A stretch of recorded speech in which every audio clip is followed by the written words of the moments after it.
തുച്ഛമായ വരുമാനത്തിലൂടെ മലയാള സിനിമയിലേക്ക് കാലെടുത്ത് വെച്ച ദിലീപ് എന്ന ചെറുപ്പക്കാരൻ്റെ വളർച്ച വളരെ വേഗത്തിലായിരുന്നു. ജനപ്രിയ നായകൻ എന്ന പേര് ചുരുക്കം ചില സിനിമകളിൽ നായകനായി എത്തിയതോടെ മലയാളികൾ ദിലീപിന് നൽകി.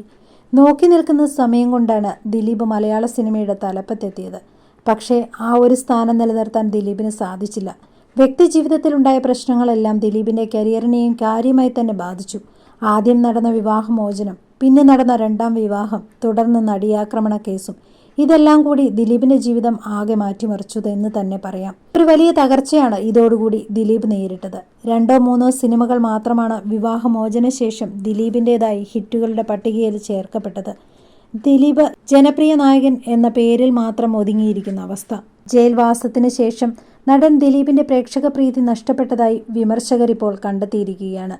വലിയ ഹൈപ്പിൽ വന്ന തങ്കമണിയും ബോക്സ് ഓഫീസിൽ തകർന്നടിഞ്ഞതോടെയാണ് ദിലീപ് യുഗം അവസാനിച്ചുവെന്ന വിലയിരുത്തലുകൾ ഇപ്പോൾ ശക്തമായിക്കൊണ്ടിരിക്കുന്നത്. തുടർച്ചയായി ദിലീപിന്റെ 9ഓളം സിനിമകളാണ് പരാജയപ്പെട്ടത്.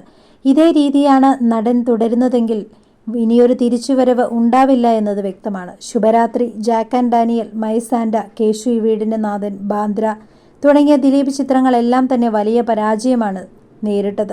നടിയെ ആക്രമിച്ച കേസിനു ശേഷം ദിലീപിൻ്റെതായി പുറത്തിറങ്ങിയ രാമലീല, കോടതി സമക്ഷം ബാലം വക്കീൽ എന്നീ ചിത്രങ്ങൾ മാത്രമാണ് ഭേദപ്പെട്ട പ്രകടനം ബോക്സ് ഓഫീസിൽ കാഴ്ചവെച്ചത്.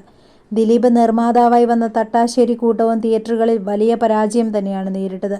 അതേസമയം യഥാർത്ഥ സംഭവങ്ങളെ അടിസ്ഥാനമാക്കി പുറത്തിറങ്ങിയ ദിലീപ് ചിത്രം തങ്കമണി ബോക്സ് ഓഫീസിൽ തകർന്നടിയുകയാണ്. ഏച്ചുകെട്ടിയ സെറ്റും ദിലീപിൻ്റേതടക്കമുള്ള വേഷങ്ങളും അഭിനയവുമെല്ലാം പരാജയത്തിന് കാരണമായെന്നാണ് നിരൂപകൻ ചൂണ്ടിക്കാണിക്കുന്നത്. എന്നാൽ ദിലീപിൻ്റെ അഭിമുഖങ്ങൾക്കും വാർത്തകൾക്കും എല്ലാം കമൻറ്റുകളായി പ്രേക്ഷകർ ഒരുപാട് കാര്യങ്ങളാണ് കുറിച്ചു വയ്ക്കുന്നത്. അവനവൻ ചെയ്യും തെറ്റുകൾ അവനവൻ തന്നെ അനുഭവിക്കും. ഒരേ സമയം 2 പെൺകുട്ടികളുടെ ശാപം കിട്ടിയിട്ടുണ്ട്.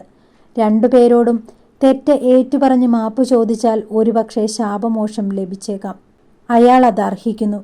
ഇങ്ങനെ നിരവധി കമൻറ്റുകളാണ് ദിലീപിൻ്റെ വാർത്തകൾക്ക് പ്രേക്ഷകർ കുറിക്കുന്നത്.